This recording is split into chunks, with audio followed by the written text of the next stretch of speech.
ಬಂಗಾರದ ಬೆಲೆ ಕುಸಿಯುತ್ತಾ? ಟ್ರಂಪ್ ಸುಂಕದ ಎಫೆಕ್ಟ್ ತಟ್ಟುತ್ತಾ? ಇದೇ ನೋಡಿ $1 ಮಿಲಿಯನ್ ಪ್ರಶ್ನೆ. ಬಂಗಾರದ ರೇಟ್ ಕಡಿಮೆಯಾಗುತ್ತೆ ಅನ್ನೋ ಸುದ್ದಿ ಸೋಷಿಯಲ್ ಮೀಡಿಯಾದಲ್ಲಿ ಹರಿದಾಡ್ತಾ ಇದೆ. ಕೆಲ ಮಾಧ್ಯಮಗಳಲ್ಲೂ ಸುದ್ದಿ ಆಗ್ತಾ ಇದೆ. ಆದರೆ ಇದು ನಿಜಾನ ಅನ್ನೋ ತರ್ಕ ಮಾಡಲು ಜನರು ಬಿಲ್ಕುಲ್ ರೆಡಿ ಇಲ್ಲ. ಈಗಾಗಲೇ 24 ಕ್ಯಾರೆಟ್ ಬಂಗಾರದ ಬೆಲೆ 10 ಗ್ರಾಮ್ಗೆ 95,000 ದಾಟಿದೆ. ಮುಂಬರುವ ದಿನಗಳಲ್ಲಿ 1 ಲಕ್ಷ ಮುಟ್ಟೋದಂತೂ ಪಕ್ಕಾ. ಇಂತಹ ಟೈಮ್ನಲ್ಲಿ ಬಂಗಾರದ ಬೆಲೆ ಕುಸಿಯುತ್ತೆ ಅಂತ ಜನರು ಮಾತ್ರ ಕಾಯ್ತಾ ಇದ್ದಾರೆ. ಚಿನ್ನದ ಬೆಲೆ ಕಳೆದ 2 ದಿನದಿಂದ ದಾಖಲೆ ಪ್ರಮಾಣದಲ್ಲಿ ಹೆಚ್ಚಳ ಆಗ್ತಿದೆ.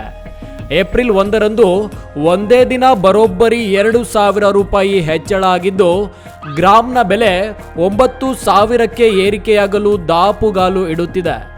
ದೇಶದ ಚೀನಿ ಮಾರುಕಟ್ಟೆಯಲ್ಲಿ ಚಿನ್ನದ ದರ ಭಾರೀ ಏರಿಕೆ ಕಂಡಿದೆ. 22 ಕ್ಯಾರೆಟ್ 1 ಗ್ರಾಮ್ ಚಿನ್ನದ ಬೆಲೆಯಲ್ಲಿ 185 ರೂಪಾಯಿ ಏರಿಕೆಯಾಗಿದ್ದು, ಚಿನ್ನದ ಬೆಲೆ 8,745 ರೂಪಾಯಿ ಆಗಿದೆ. 24 ಕ್ಯಾರೆಟ್ ಚಿನ್ನದ ದರದಲ್ಲಿ 202 ರೂಪಾಯಿ ಹೆಚ್ಚಳ ಆಗಿದ್ದು, ಚಿನ್ನದ ದರ 9,540 ರೂಪಾಯಿ ಆಗಿದೆ.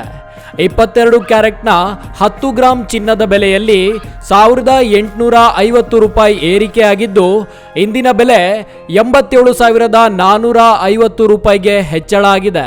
ಇನ್ನು 24 ಕ್ಯಾರೆಟ್ನ 10 ಗ್ರಾಮ್ ಚಿನ್ನದ ಬೆಲೆಯಲ್ಲಿ 2,020 ರೂಪಾಯಿ ಹೆಚ್ಚಳ ಆಗಿದ್ದು, 95,400 ರೂಪಾಯಿ ಆಗಿದೆ.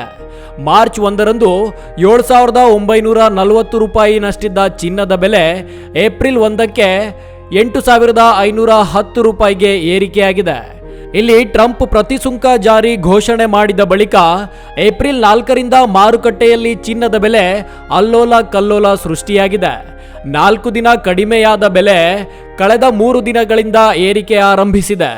ಈಗಾಗಲೇ ಭಾರೀ ಹೆಚ್ಚಳ ಕಂಡಿದ್ದು, ಗ್ರಾಮ್ ಬೆಲೆ 8,500ಕ್ಕೆ ಏರಿಕೆಯಾಗಿದೆ. ಇನ್ನೇನು ಕೆಲ ದಿನಗಳಲ್ಲಿ 1 ಗ್ರಾಮ್ ಬಂಗಾರದ ಆಭರಣದ ಬೆಲೆ 9,000 ದಾಟಲಿದೆ. ಚಿನ್ನದ ಬೆಲೆ ನಿಗದಿ ಹೇಗೆ?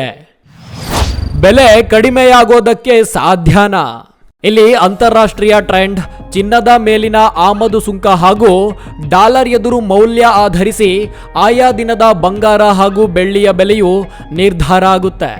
ಅದೇನೇ ಇದ್ರೂ ವಿಶ್ವದ ದೊಡ್ಡಣ್ಣ ಕೊಡ್ತಾ ಇರೋ ಬಲವಾದ ಹೊಡೆತ ಮಾತ್ರ ಮಾರುಕಟ್ಟೆಯ ಮೇಲೆ ಬೀಳ್ತಾ ಇದೆ. ಇನ್ನಾದರೂ ಗೃಹಿಣಿಯರು ಬಂಗಾರ ಖರೀದಿ ಮಾಡೋದ್ರ ಮೇಲೆ ಕಡಿವಾಣ ಹಾಕಿಕೊಂಡ್ರೆ ಒಳ್ಳೆಯದೇನೋ.